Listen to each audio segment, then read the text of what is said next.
Tak ada ungkapan yang paling indah keluar dari mulut seorang muslim, seorang mukmin selain ucapan alhamdulillah. Oleh sebab itu, salah satu rukun dari khutbah ini adalah mengucapkan hamdalah, memuji Allah Subhanahu wa taala.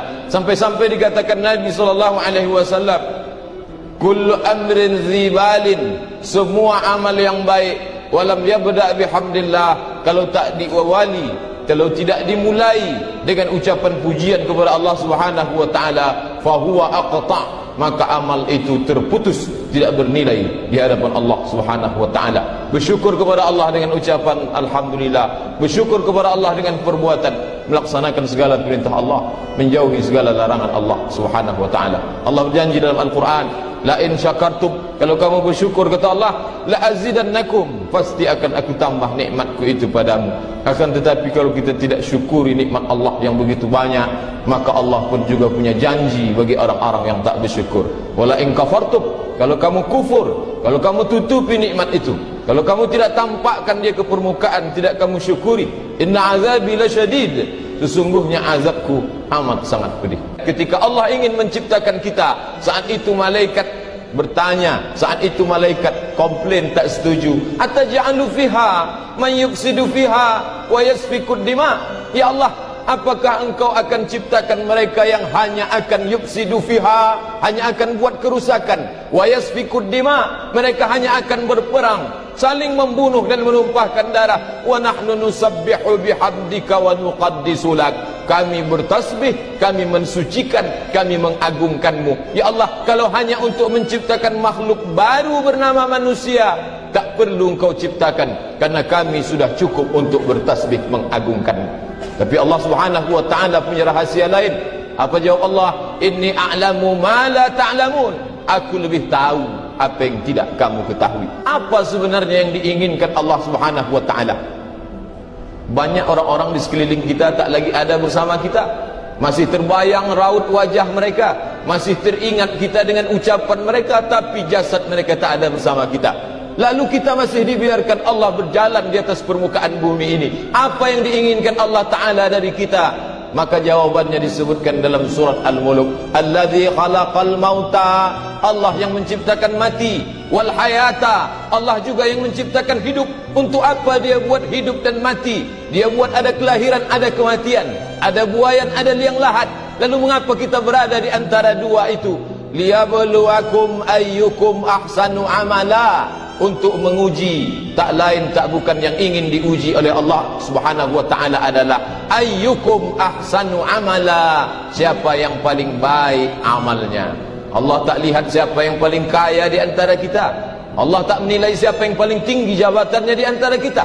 Allah Subhanahu wa taala tidak meletakkan kemuliaan siapa yang paling berilmu di antara kita, tapi yang dilihat Allah Subhanahu wa taala adalah innallaha la yanzuru ila ajsamikum, Allah tak mentengok, Allah tak melihat, Allah tak memperhatikan bentuk tubuh kamu, wala ila suwarikum, Allah tak menengok bentuk rupa kamu.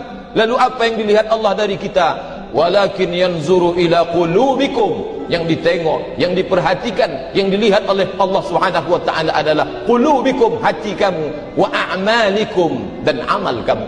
Oleh sebab itu, kalau Allah sampaikan usia kita pada hari ini, bulan yang mulia ini, maka kita buktikan kepada Allah, ya Allah, kau sampaikan aku sampai saat ini, maka inilah bukti amal kita tunjukkan kepada Allah Subhanahu wa taala. Hadirin yang dimuliakan Allah, kalau sampai masa itu tiba, tak dapat ditunda walau sesaat pun.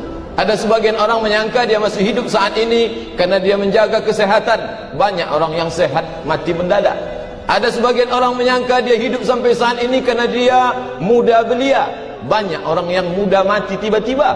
Oleh sebab itu, mengapa kita masih ada sampai saat ini di atas bumi Allah ini? Allah uji kita, sanggup tak kita isi ini dengan amal yang baik? Maka mari kita buktikan kepada Allah Subhanahu wa taala. Kalau sampai masanya, idza jaa ajaluhum, kalau ajal mereka sampai, la yastakhiruna sa'atan, tak dapat ditunda walau sesaat, wala yastaqdimun, tak pula dapat dimajukan walaupun sesaat.